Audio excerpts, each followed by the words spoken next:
Le premier esprit qui s'oppose donc au renouvellement de notre mentalité, c'est l'esprit du mensonge. Satan est le père du mensonge. Et il travaillera toujours pour que la vérité ne soit pas vraiment connue. Parce que si tu découvres la vérité sur ta vie, sur ta destinée, tu réussiras. Écoutez ce qu'il dit ici. Genèse 3, à partir du verset 2. Nous mangeons du fruit des arbres du jardin, mais quant au fruit qui est au milieu du jardin, Dieu a dit. Au verset 3. La dame a été claire. Elle dit, Dieu a dit. Vous n'en mangerez point et vous n'y toucherez point, de peur que vous mouriez. La parole ici, elle est claire, elle est limpide. Vous n'en mangerez point, vous n'y toucherez point. La femme dit que Dieu a dit.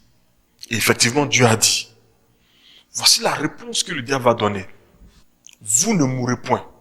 Dieu dit que si on mange, on va mourir. Le diable dit, vous ne mourrez point. Un grand mensonge qui vient dire le contraire de ce que Dieu a dit. Pour t'empêcher de changer de mentalité, le diable viendra toujours opposer aux vérités avec lesquelles tu t'es bâti un gros mensonge. Parce qu'il veut te faire basculer de l'autre côté.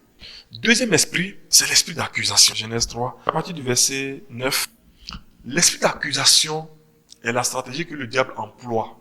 Quand il nous donne cet esprit-là, il emploie cette stratégie-là pour nous empêcher nous-mêmes de nous faire face, de nous voir tels que nous sommes réellement et améliorer les choses. Lorsque le diable nous donne cet esprit-là, en fait, il nous pousse, il nous donne cette mentalité selon laquelle les autres sont toujours les fautifs dans nos échecs. Si je souffre aujourd'hui, c'est parce que papa m'a pas mis à l'école. Si je souffre aujourd'hui, c'est parce que mes parents étaient pauvres.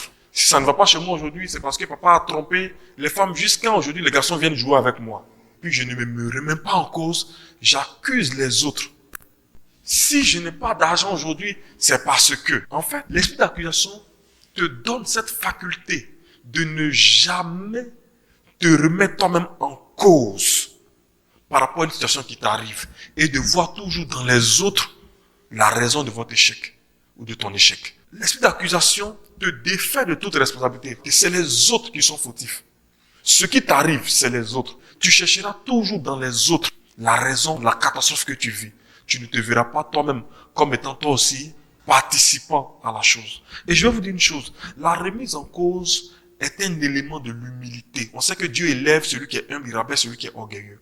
Amen. L'esprit d'accusation te donne une position orgueilleuse. L'esprit d'accusation est très dangereux. Tant que l'esprit d'accusation est là, tu ne peux pas t'améliorer. Parce que tu ne feras jamais le bon diagnostic concernant ta vie, concernant tes expériences, tes échecs. Donc ne dis plus jamais, la femme que tu as mise à côté de moi. Dis Seigneur, c'est vrai. J'ai fait ça. Amen. Faut jamais que ce soit à cause de l'autre que tu as fait ça. Faut jamais que ce soit comme ça. Ta mentalité ne peut pas être transformée tant que le mais existe dans ton raisonnement. Il y a quelque chose que Dieu t'a dit.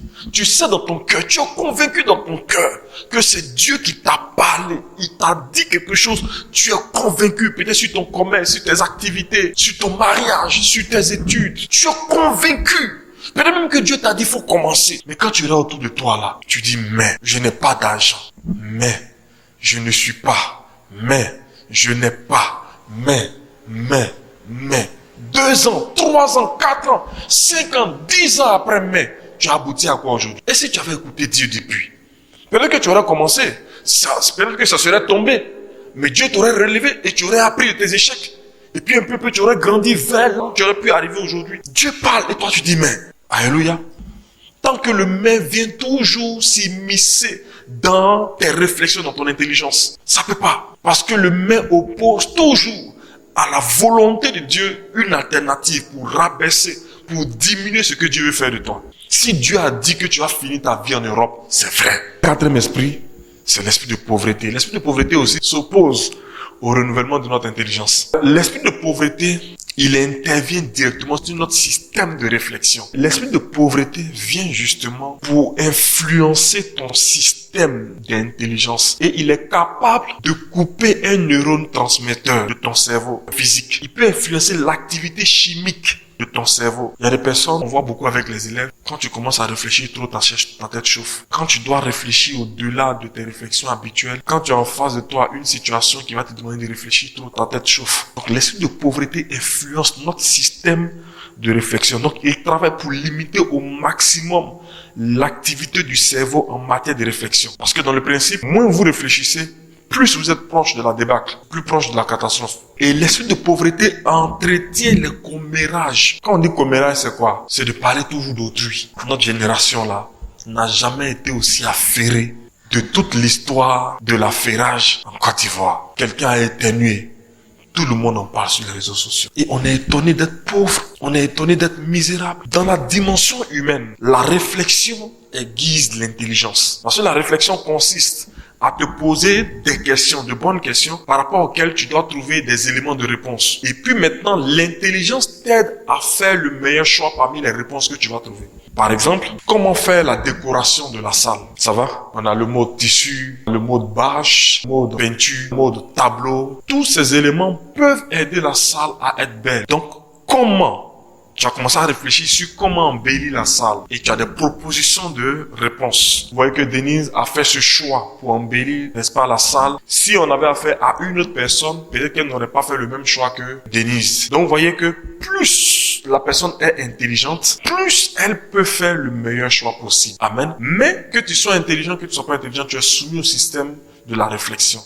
Donc le truc c'est que l'esprit de pauvreté limite ta capacité à réfléchir. Il s'arrange pour ne pas que tu réfléchisses. Mais surtout, il s'arrange pour ne pas que tu réfléchisses dans le bon sens. Parce que si tu réfléchis dans le bon sens, tu trouveras les bonnes solutions. Mais si tu réfléchis dans le mauvais sens, tu trouveras de mauvaises solutions. Dans la dimension humaine, la réflexion aiguise l'intelligence. Plus tu réfléchis, plus ton intelligence s'élargit. Et dans la dimension spirituelle, c'est l'intelligence divine qui aiguise la réflexion. Plus tu cherches avec Dieu à comprendre des choses, plus dans la dimension de l'homme, ta réflexion commence à s'épanouir. Ça va? C'est pourquoi lorsqu'il y a un problème, il peut y avoir plusieurs solutions. Mais il y a des gens qui ne voient pas souvent ça. Dès qu'il y a un problème, eux, ils ont une seule manière de penser. Ils pensent à ça, c'est fini. Alors qu'en face d'une situation, on a plusieurs manières de régler. L'esprit de folie. Prends le verset 6 de Genèse 3. Donc, la folie, c'est pas ce que vous voyez à Benjamin ici, là. Hein. On dit, lui, il est fou. En fait, la folie, c'est ce que la Bible vient de décrire. Quand le diable a fini de parler à Ève, Ève dit que, le fruit, il est beau à voir. Il est précieux à être mangé. Certainement, il est précieux pour ouvrir l'intelligence. Vous voyez ce que l'esprit de folie fait. En fait, il te fait voir ce qui n'est pas beau comme étant beau. L'esprit de folie te fait miroiter des choses qui ne sont pas bien. Oh, si je vous explique combien de fois j'ai fait de mauvais choix dans ma vie parce que par naïveté, je me suis laissé avoir par l'esprit de folie. Je suis allé gaspiller mes énergies dans des choses bizarres. Ça n'a rien donné, l'esprit de folie. Pourtant, quand je prenais une décision pour aller faire, j'estimais que c'était la bonne décision. En fait, dans la Bible, là, le fou est décrit comme celui qui se croit sage ou intelligent.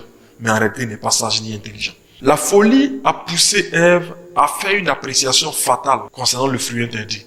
Le fruit qui va te donner la mort, là. Ce même fruit, tu dis, il est précieux.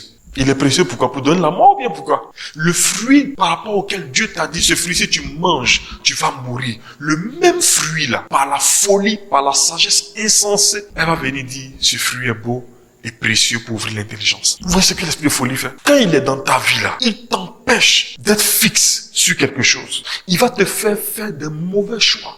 Même ce que tu sais qu'il y a la mort dedans, tu vas te dire, c'est bon. Il va te faire voir un volet superficiel pour te séduire, alors qu'à l'intérieur, c'est mauvais. À l'intérieur, c'est pas bon du tout. Le fou travaille aussi avec des alternatives. Tout comme l'esprit de souillure. Le fou également travaille, ou l'esprit de folie aussi travaille avec des alternatives. En fait, les alternatives sont les seconds choix, ou les choix de seconde qualité. Le fruit, là, Dieu dit que c'est pas de la bonne qualité. Satan finit de lui parler, l'esprit de folie s'élève pour lui dire, c'est de la bonne qualité. Et ça te pousse à prendre souvent des décisions insensées. Au point que souvent, fois, tu vois dans l'interdit, ce qui est précieux, ce qui est bon pour ouvrir l'intelligence. L'esprit de folie va toujours attaquer tes résolutions. Tu t'es résolu à faire quelque chose. Quelle que soit la situation, je vais faire ça. Et puis tu as commencé. L'esprit de folie va venir te dire, oh, ça là, tu as fait, tu es fatigué, tu as eu quoi dedans. Si tu fais comme ça, comme ça, comme ça. Et les gens qui sont animés d'esprit de folie, de toute façon, ils se voient comme sages. Quand tu leur poses des questions, ils vont commencer à te faire des explications kilométriques avec des arguments, tu vois.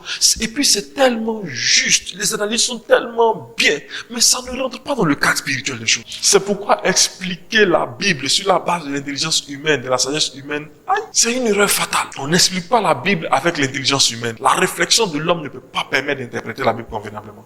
Il faut la sagesse du Saint-Esprit. Quand tu commences à estimer que tu es sage, il faut savoir que l'esprit de folie s'est installé. Quand tu commences à estimer que tu es intelligent, il faut savoir que l'esprit de folie s'est installé. Parce qu'avec Dieu, tu n'es jamais assez intelligent ni sage. C'est pourquoi Salomon a dit, donne-moi l'esprit de sagesse et d'intelligence. Mais toute la vie de Salomon, quand Salomon a commencé à appliquer sa sagesse, à la fin, qu'est-ce qui s'est passé? Il a dévié carrément. Au départ, Dieu lui a donné, c'était avec lui. Mais à un moment donné, il a ajouté à ça sa propre folie. Il a commencé à faire des alliances bizarres parce qu'il était trop sage. Et sous son règne, il n'y a pas eu de guerre. Pas eu de guerre. Parce qu'il avait des alliances. Et les alliances étaient telles que il a trouvé la grande sagesse de faire entrer des dieux étrangers en Israël. Il a fait entrer Baal, il a fait entrer tel dieu. Quand il marie une femme, elle vient avec ses dieux au palais. Elle vient avec ses dieux à la maison, en Israël. Ce que Dieu n'aime pas. Métanoïa.